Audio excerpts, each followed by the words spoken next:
सभी प्रभु प्रेमियों को जय श्री राधे, जय श्री कृष्ण। प्रिय बंधु, महंत महेश दास यूट्यूब चैनल में आप सबका हार्दिक स्वागत है। आज मैं आपके लिए कार्तिक मास की कथा लेकर आया हूँ, लेकिन सबसे पहले मैं यही कहूँगा कि जिन्होंने मेरे चैनल को सब्सक्राइब नहीं किया वो प्लीज़ मेरे चैनल को सब्सक्राइब करके बेल आइकॉन बटन पर क्लिक जरूर करें ताकि जो मेरी आने वाली धार्मिक वीडियो आपको मिल सके। तो आइए कथा का श्रवण करते हैं। वक्रतुंड महाकाय सूर्यकोटि समप्रभ निर्विघ्नं कुरु मे देव सर्वकार्येषु सर्वदा। ओम नारायणं नमस्कृत्यं नरं चैव नरोत्तमं देवी सरस्वतीं व्यासं ततो जयमुदीरयेतः। प्रिय बंधुओं, नैमिषारण्य क्षेत्र में सूत जी सुनकादिक ऋषियों को कार्तिक मास के परम पवित्र मंगलमय कथा का रसास्वादन करवा रहे हैं। और सूत जी सुनकादिक ऋषियों को से कहते हैं कि एक बार सत्यभामा ने भगवान श्री कृष्ण से प्रश्न किया, प्रभु सभी मासों में कार्तिक मास ही आपको सबसे अधिक प्रिय क्यों है, और उसमें भी एकादशी तिथि भी आपको बहुत प्रिय है, इसका क्या कारण है। तो भगवान श्री कृष्ण कहते हैं सत्यभामा से, सत्यभामा यही प्रश्न एक बार श्री नारद जी से पृथु जी महाराज ने किया था। तो वह जो उन्होंने उत्तर दिया वो प्रश्न का उत्तर मैं भी देता हूँ, श्रवण करो। तो एक बार सागर पुत्र शंखासुर जी बड़ा ही बलवान असुर था, तो इसने क्या किया कि सागर को मत कर त्रिलोकी पर राज्य कर लिया था, इंद्र को इंद्रासन से वंचित कर दिया था।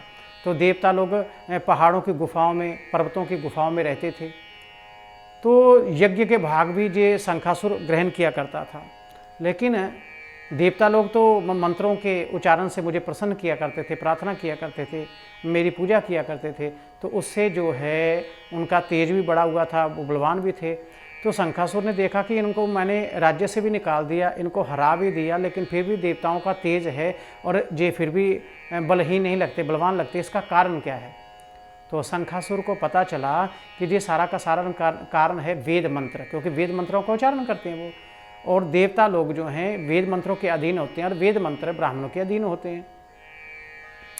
तो शंखासुर ने कहा, अच्छा ये कारण है, तो मैं ऐसा करता हूँ कि मैं इनके जो वेदों के मंत्र है उसको ही हरण कर लेता हूँ। तो शंखासुर सागर में प्रवेश किया और सब वेद के मंत्र जो थे वो भी इससे भयभीत होकर सागर में प्रवेश कर चुके थे। तो ये भी सागर में प्रवेश कर गया, ढूंढने लगा, मिल नहीं रहे थे महाराज। अब क्या करें। तो सारे के सारे देवता भगवान विष्णु को जगाने के लिए ब्रह्मा जी की शरण में गए। ब्रह्मा जी उनको लेकर भगवान विष्णु की शरण में गए और वहाँ जाकर जोर जोर से मंत्र उच्चारण एवं शंखनाद इत्यादि करने लगे। तो भगवान विष्णु जो हैं वो नींद से जागे और प्रसन्न हुए और कहा कि क्या बात है। तब उन्होंने अपनी सारी घटना जो है, दर्द जो है वो बताया। तो भगवान ने कहा, आप भयभीत मत हो, आपने जिस प्रकार मुझे प्रसन्न किया है, ये सुंदर सुंदर मंत्र बोलकर, पूजा आराधना के द्वारा, ये घड़ियाल शंख इत्यादि बजाकर, देखो ये कार्तिक मास की प्रबोधनी एकादशी है और 4 मास के लिए मैं पातालोक में सागर में निवास करता हूँ। तो आपने जिस दिन मुझे जगाया है, तो ये दिन जो है ये एकादशी नाम से कहलाएगा। संसार में जो एकादशी का व्रत करेंगे वो सब पापों से मुक्त हो जाएंगे और वैकुंठ धाम को प्राप्त होंगे। तो जिस प्रकार आपने मुझे प्रसन्न किया से शंखनाद गाना भजन इत्यादि करके, इसी प्रकार संसार के जो लोग भजन इत्यादि करके भारी प्रबोधनी एकादशी को मुझे जगाएंगे, उनके मनोवांछित फल को मैं दूंगा, उनकी इच्छा को पूर्ण करूंगा, मनोवांछित उनको फल दूंगा। तो भगवान कहते कि मैं शंखासुर को मारकर मंत्रों को फिर ले आऊँगा, ब्रह्मा जी को लौटा दूंगा, आप चिंता ना करें। लेकिन ये कार्तिक मास, क्योंकि आपने इस मास में मुझे जगाया है, तो ये सब मासों में मुझे अधिक प्रिय होगा और आप लोगों के सहित सब मंत्र 1 मास के लिए इस जल में निवास करेंगे। और जो लोग प्रातःकाल उठकर जल में स्नान करेंगे उनको करोड़ों यज्ञ के समान जो फल है वो मिलेगा, यज्ञ के समान फल मिलेगा उनको। तो प्रिय बंधुओं, कार्तिक मास में प्रातःकाल स्नान जरूर करना चाहिए, क्योंकि प्रातःकाल का स्नान करने से इंसान के जो पाप है वो धीरे धीरे खत्म होने लगते हैं, कटने लगते हैं और इंसान में सद्बुद्धि का प्रवेश होता है। तो इस प्रकार भगवान श्री कृष्ण ने जब देवताओं को आश्वासन दिया, तो उसके बाद छोटी मछली का रूप धारण किया और नदी में प्रवेश कर गए। उस समय कश्यप जी मुनि जो थे वो सूर्य भगवान को अर्घ दे रहे थे, उनके कमंडलों में वो मछली आ गई। और जैसे उन्होंने कमंडलों में वो मछली को देखा तो मछली बड़ी हो गई, तो उन्होंने वहाँ से निकाला तो उसको घड़े में दे दिया। घड़े में भी वो मछली का आकार बढ़ गया। फिर उन्होंने कुएं में डाला, कुएं में भी आकार बढ़ गया, फिर उन्होंने तालाब में डाला, तालाब में भी आकार बढ़ गया, आखिर में उन्होंने उस मछली को समुद्र में डाल दिया। तब वो बड़ा रूप धारण कर लिया और फिर शंखासुर को मारकर भगवान ने उन वेदों के जो है वेदों का उद्धार किया, मंत्रों का उद्धार किया और उन्हें देवताओं को लौटाया। और भगवान श्री कृष्ण से कह रहे हैं कि जब मंत्रों को देवताओं को लौटा दिया तो ब्रह्मा इत्यादि सबने मिलकर प्रयागराज में एक बहुत बड़ा यज्ञ किया। तो उस यज्ञ को जब किया तो भगवान बहुत प्रसन्न हुए, प्रकट हुए, तो वर मांगने को कहा। तो उन्होंने कहा कि हे नाथ, जिस स्थान पर हमने ये यज्ञ किया, जिस स्थान भूतल पर बहुत प्रसिद्ध हो और जहाँ पर जो स्नान इत्यादि पिंडदान अपने पितरों का करे, उनकी भी मुक्ति होगी, उनको वैकुंठ की प्राप्ति होगी। तब भगवान ने कहा कि आप ये जहाँ पर आपने जो यज्ञ किया है, ये संसार में ये जो स्थान है, ये तीर्थराज प्रयाग के नाम से जाना जाएगा, जहाँ पर भगीरथ जी ही गंगा मैया को लाएंगे और जहाँ पर ही जमुना मैया का संगम भी होगा।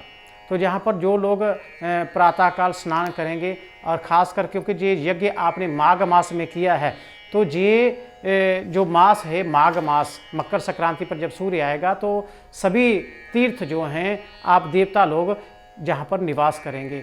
और जो लोग जहाँ पर नित्य प्रातःकाल उठकर प्रयागराज में स्नान करेगा, वो सब पापों से मुक्त होकर मेरे वैकुंठ को प्राप्त होगा।